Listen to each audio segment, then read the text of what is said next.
Well, all I know is he just got here. He can hear me. He just got here, but I don't know if he's going to hear me. Yeah. So I don't see him walking up yet. But if you want to monitor my audio right here, and then I'll turn it off when he starts walking up, I'll let you know. You want that? Okay.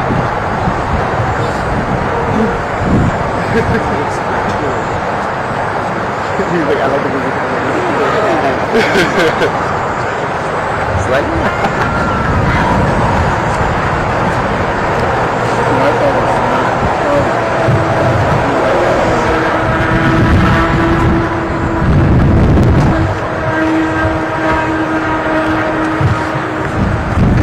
Don't want to kick that thing.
I see people getting their phones out, guys, so heads up.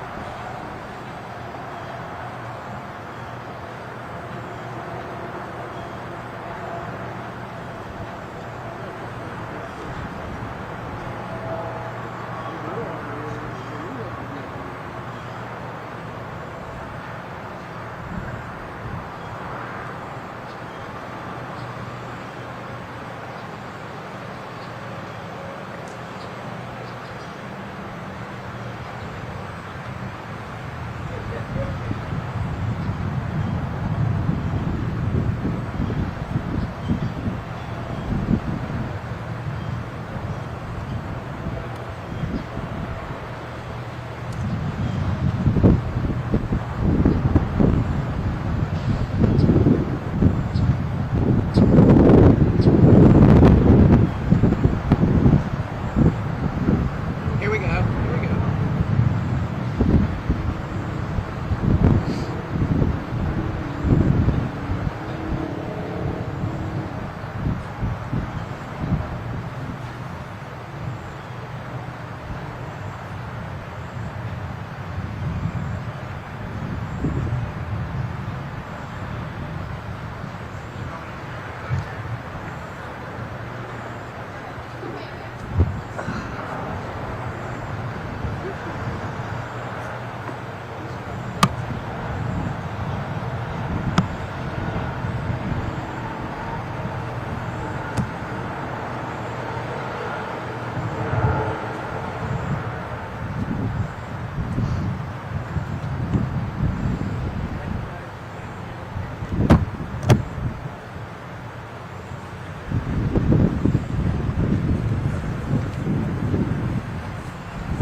Well, good morning. It's great to be back in Tampa. I've got Kevin Guthrie, Division of Emergency Management Executive Director, with me.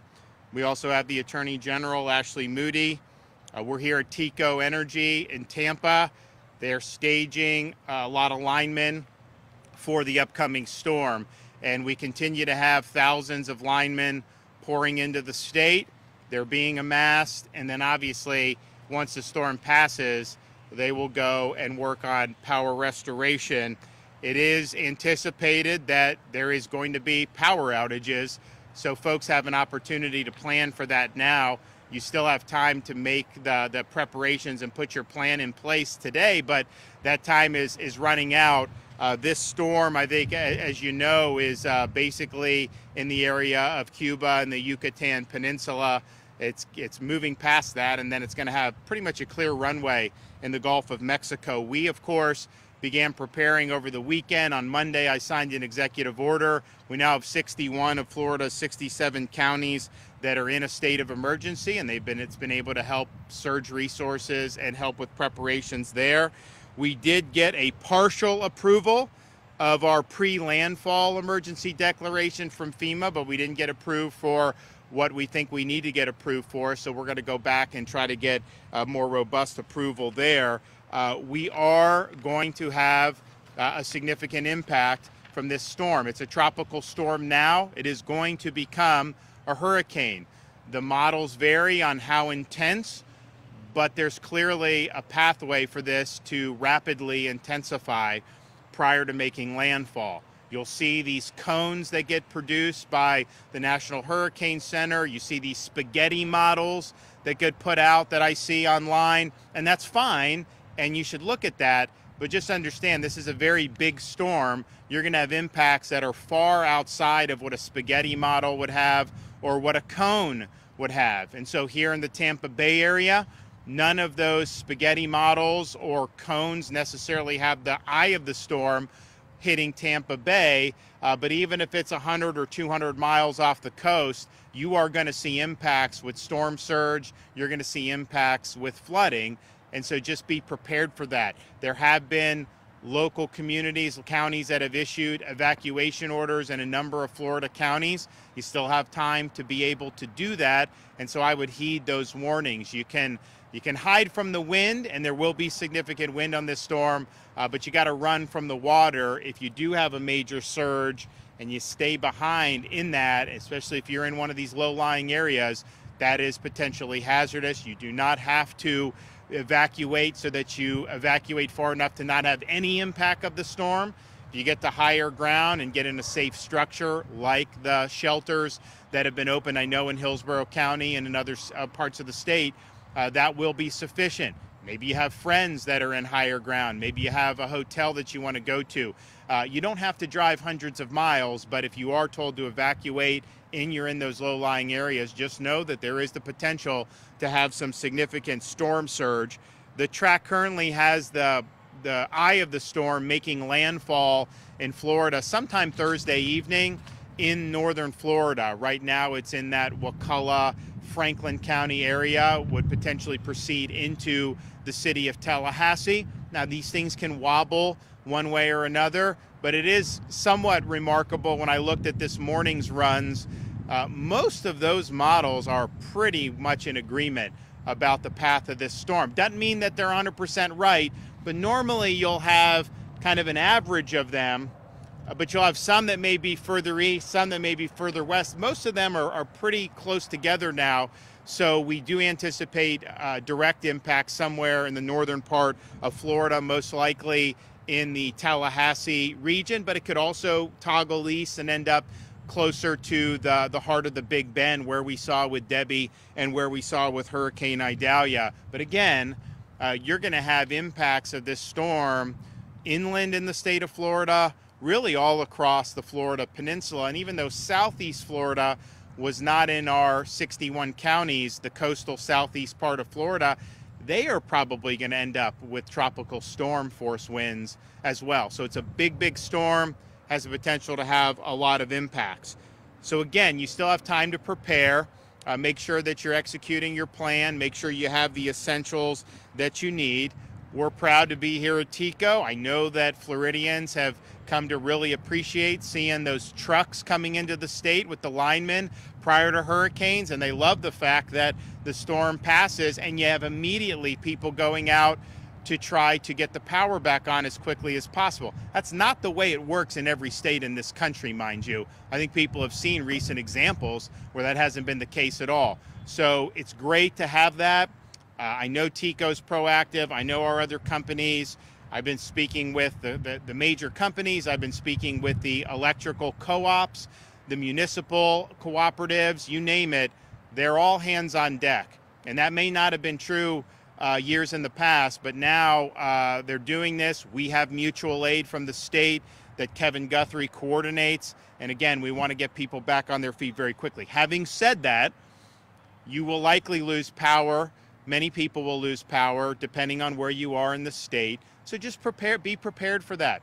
Understand that that's something that could happen and have a plan in place so you're able to weather that power outage, however long it is. And we've been fortunate. If you look at some of our most recent storms, you've had significant outages in terms of the number of customers, but the length in which they were out has been historically low in terms of comparison to other storms in other states. So we want to keep doing that. The state's committed to helping marshal resources, but just be prepared for losing power. You also need to know your evacuation zone. If you're told to evacuate, know what zone you're in so that you can get to safety. If you have an issue or a question about whether where you live is currently under an evacuation order, you can go to floridadisaster.org/evacuation orders, and that will list all the counties that have issued those orders. And so I know that you've seen evacuations in some of the barrier islands up the west coast of Florida. Some of the counties like Wakulla and Franklin have done broader evacuation orders. All of that will be on the website. And again, you don't have to get in your car and drive 350 miles away. You can evacuate safely to higher ground. There's shelters, there's hotels, friends' houses, family. All that is fine, and especially in Florida, the structures that would be used for sheltering are going to be hurricane proof. Low-lying areas, of course, can increase a community's flood risk. You can learn if the dwelling's at risk by visiting FEMA's map service at msc.fema.gov.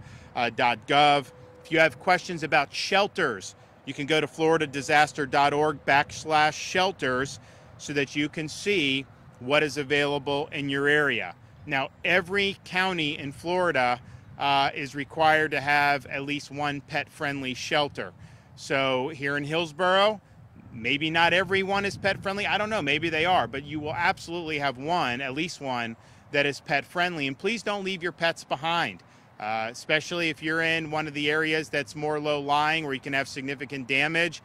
You don't want to leave a dog behind not knowing when you're going to be able to get back and be able to be there. So please bring your pets. When we're under a state of emergency, the hotels allow pets to go in to the hotels, even some hotels that are not normally pet friendly. So make sure you're taking care of your pets.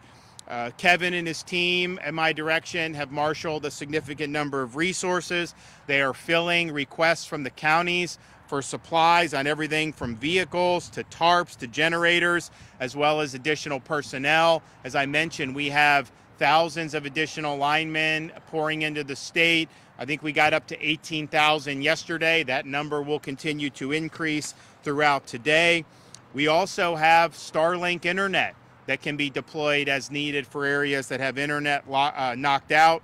And we have, as I mentioned yesterday at the briefing, flood protection devices that can go and protect a number of things, but particularly a utility substation.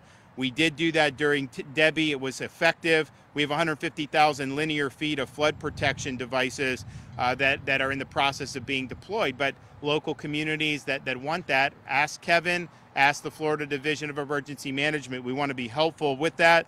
Army Corps has some of those as well, but we know we have them and we want to be helpful. We also have Florida National Guard standing by with our soldiers.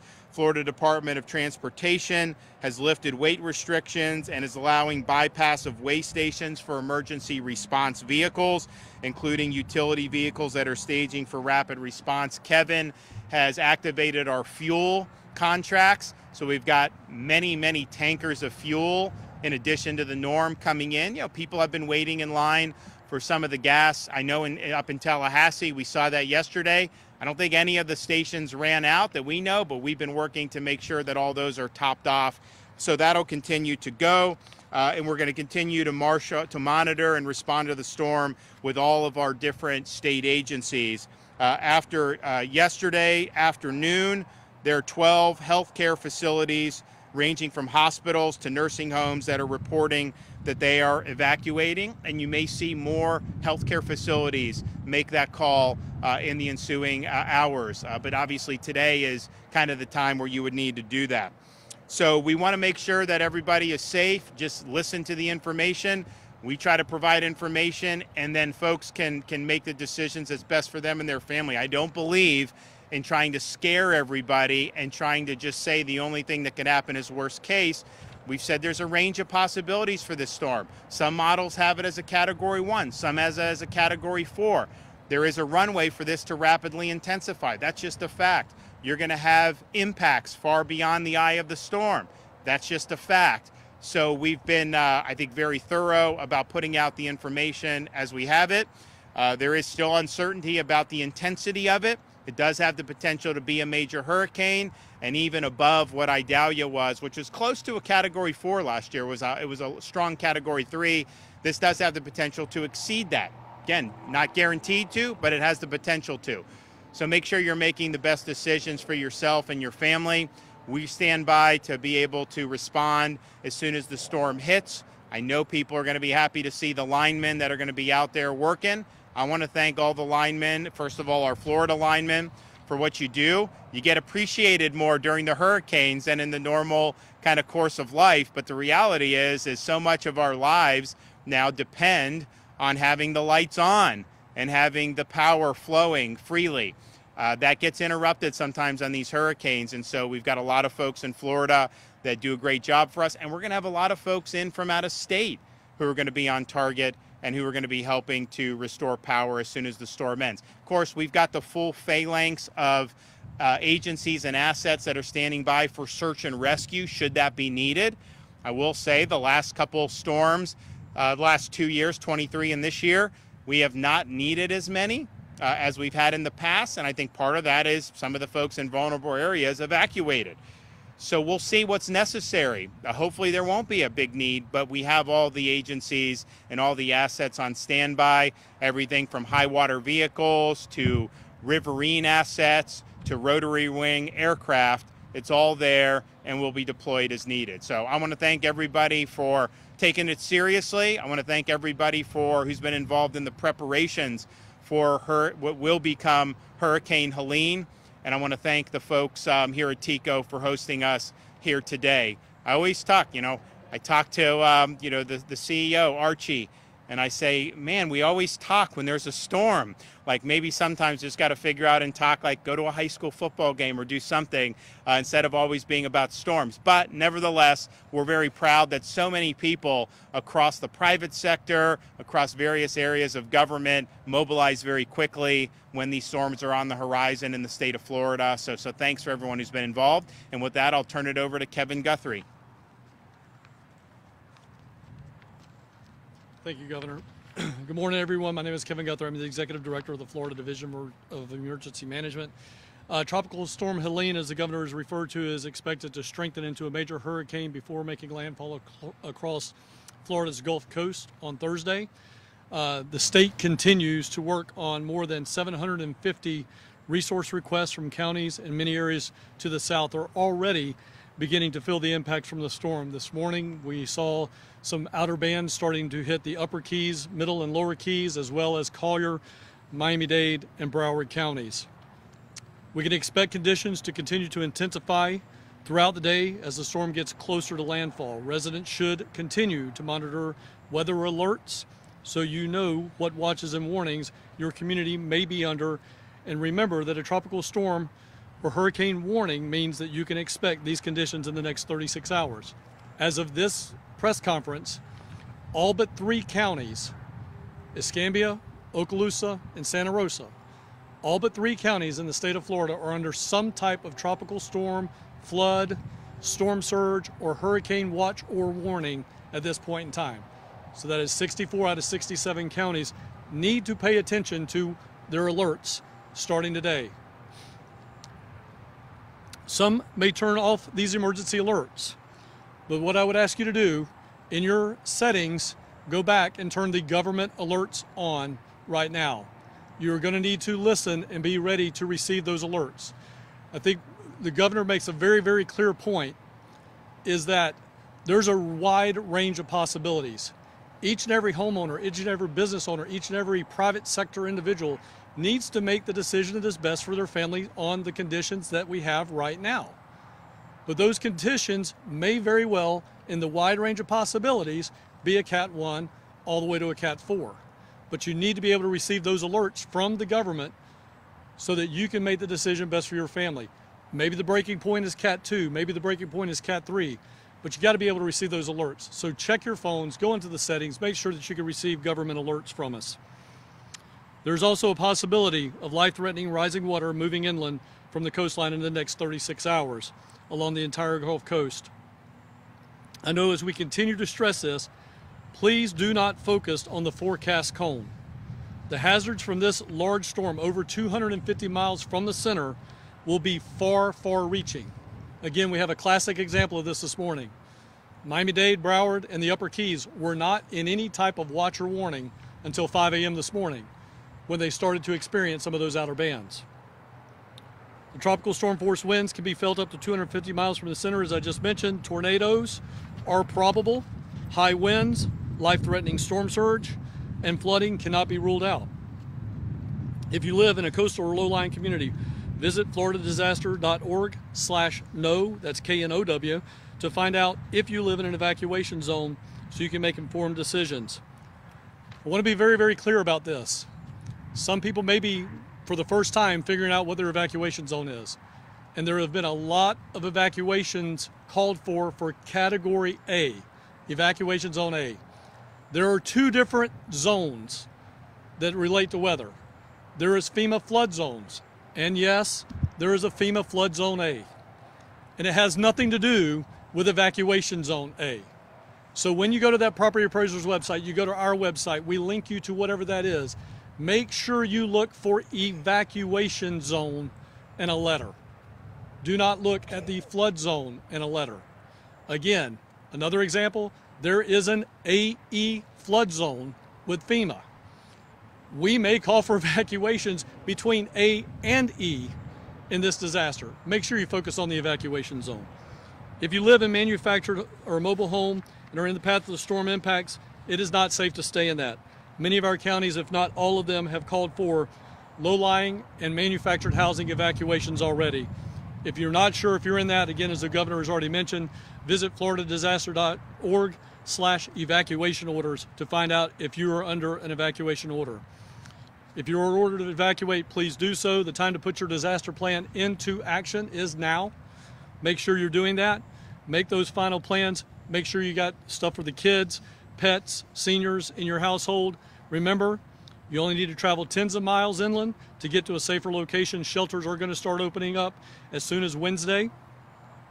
If you're unsure about the next steps of what to do, please contact your local county emergency management office.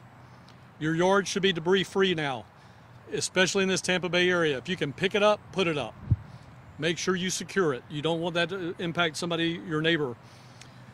Make sure you have fresh batteries in your supply kit. Make sure if you have them or access to them, hand crank weather radios to get those alerts.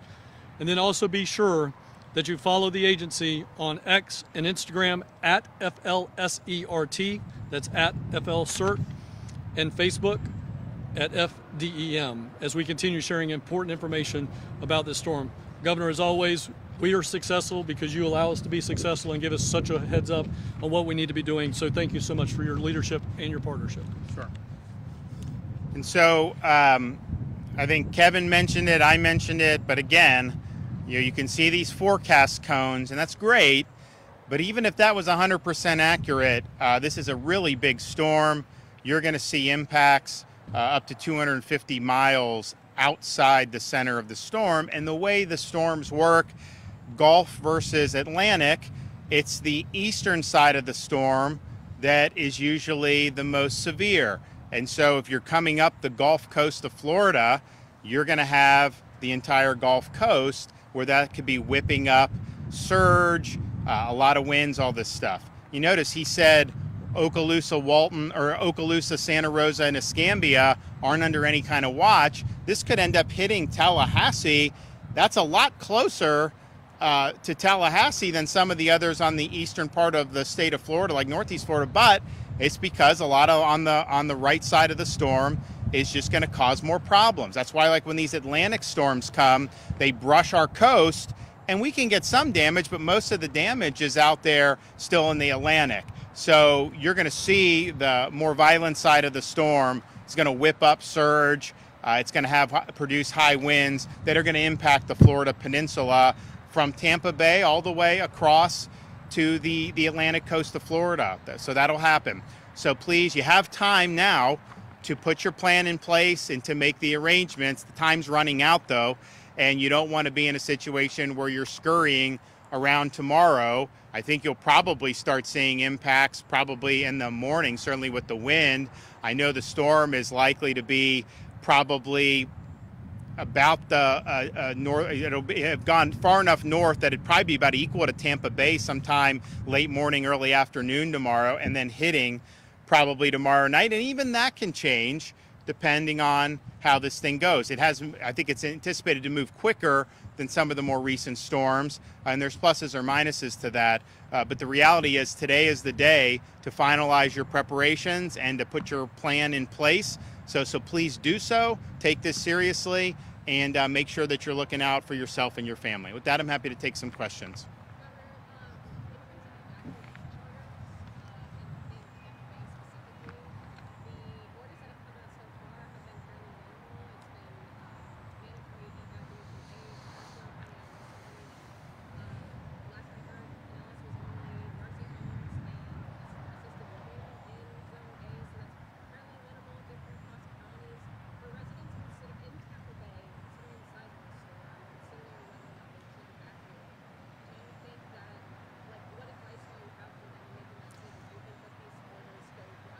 So here's the thing.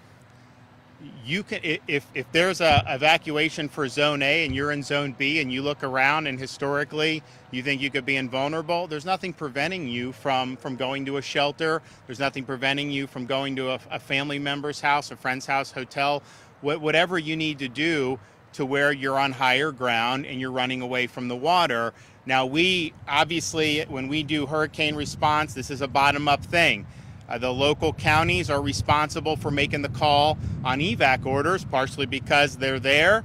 They have the information. They can communicate with the residents, but then also they're responsible for carrying out any orders into effect. For example, sometimes they'll close access to barrier islands. Well, the state, we don't have personnel to do that, so that will be done locally. So they're all doing that, and I think that you have probably by the end of today, where any orders would probably need to be done to be effective. But again, just because your emergency management says that you may not need to, if you feel that you would be safer doing that, you're always free to do that.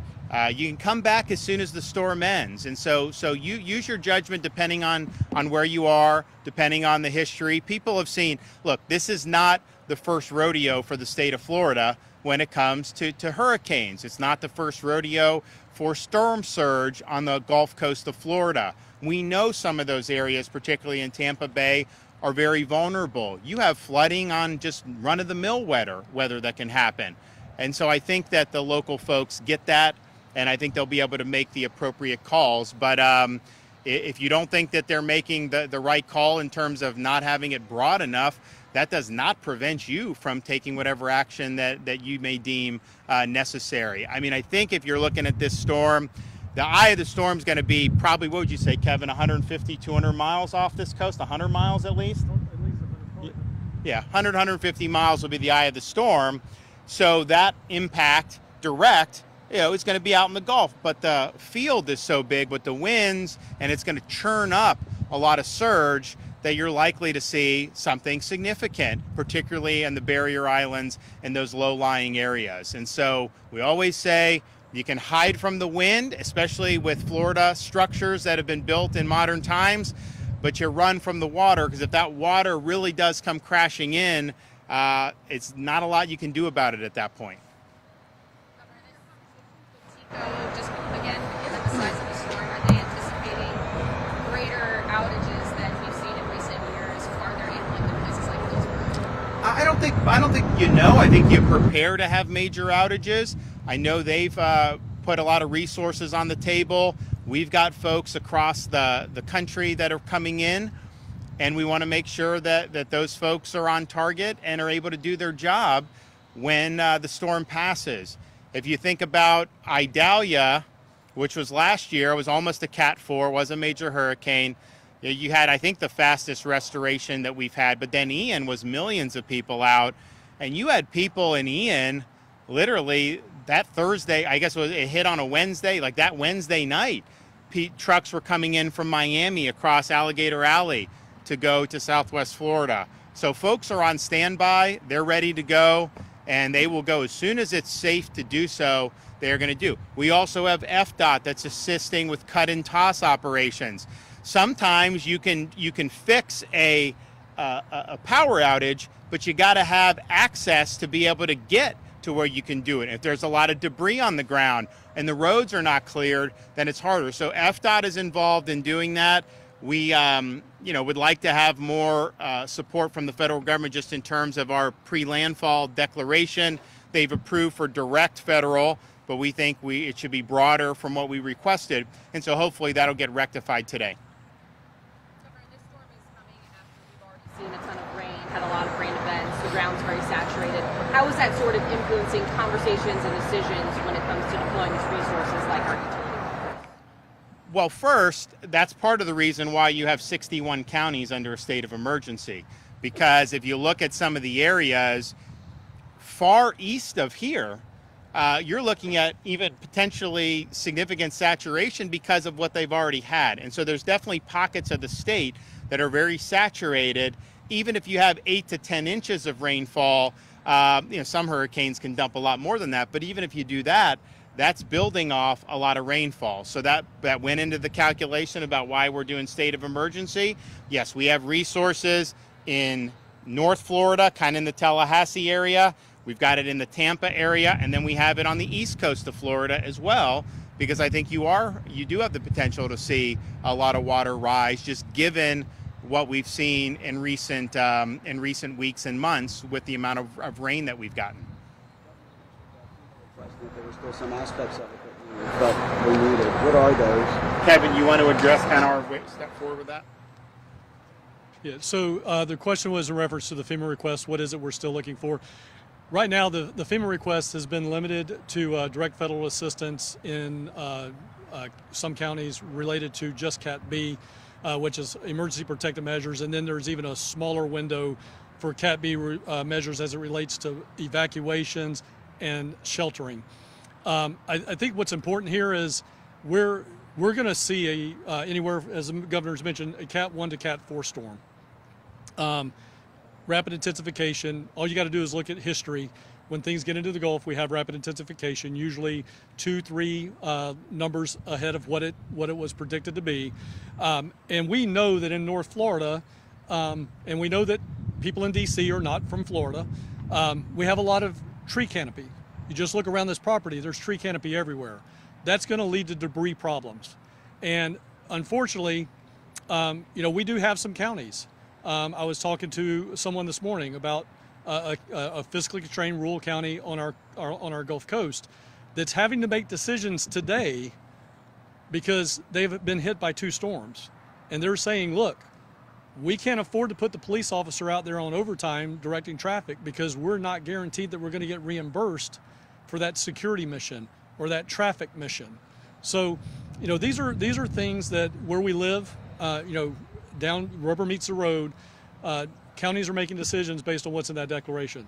The governor and I submitted, I prepared it, the governor reviewed it and submitted it, the request for declaration, which included categories A and B, all things that happen in those 2 silos, debris removal and all emergency protective measures. We think that's the best way forward. That's our ask of FEMA, and it would certainly help local cities and counties make better decisions, especially when they're fiscally constrained and living after they've already had 2 disasters hit them. The other thing to just keep in mind, because we're here at TECO, obviously there's a big effort in Florida, traditionally, at least certainly over the last 5 or 6 years, to be very forward leaning on power restoration.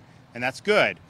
There will be power outages, and some people will use generators to be able to keep the lights on in their residence. And that's fine, but just make sure you're using that generator appropriately. You do not run a generator inside your home or in an enclosed structure. It needs to be outside the home. It needs to be a safe distance from any doors and windows. We have not had, I don't think, generator deaths in the more recent storms. I know in the past we've had. And so I think the message has gotten out.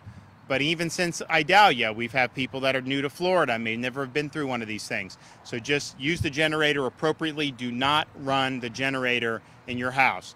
The other thing is once you have the storm effects to start to be felt, you really got to have your preparations done. You do not want to be on the road when you have major wind and rain that is happening.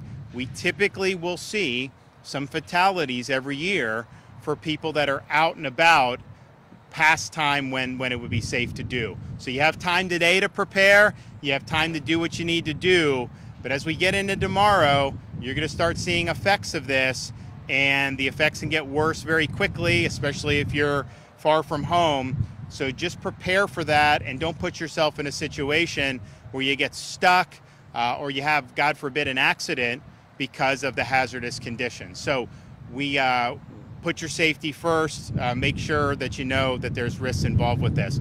We're gonna be back in the Emergency Operations Center today. We're gonna fly back to Tallahassee. Our plan is just be hunkered down there, even though the storm's expected to hit there, because it's a hurricane-proof facility and we have the ability to keep everything moving. So everything will go forward in the state of Florida.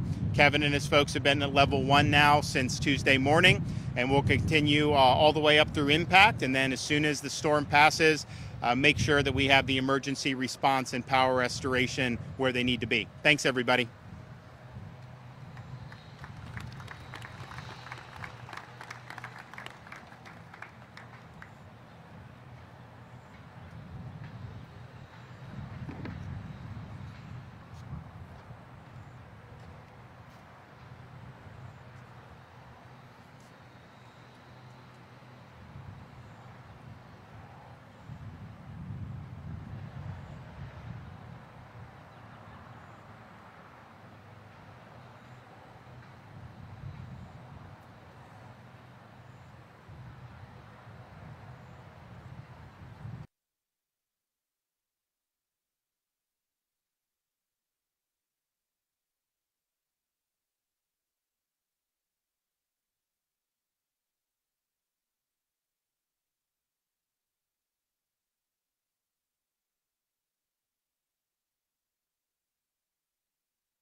And I felt, but your heart hurts because you're like, my dick.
I don't think so. I mean, those are in there pretty well. Of course, we're doing our hardening project, so that's helping a lot. We're burying a lot underground. Well, then when you bury them, the surge. Now you got salt water into it. It definitely can. Definitely can. And it takes a little bit longer to fix, too, but it's a lot less likely, even when it's a lot less likely to go.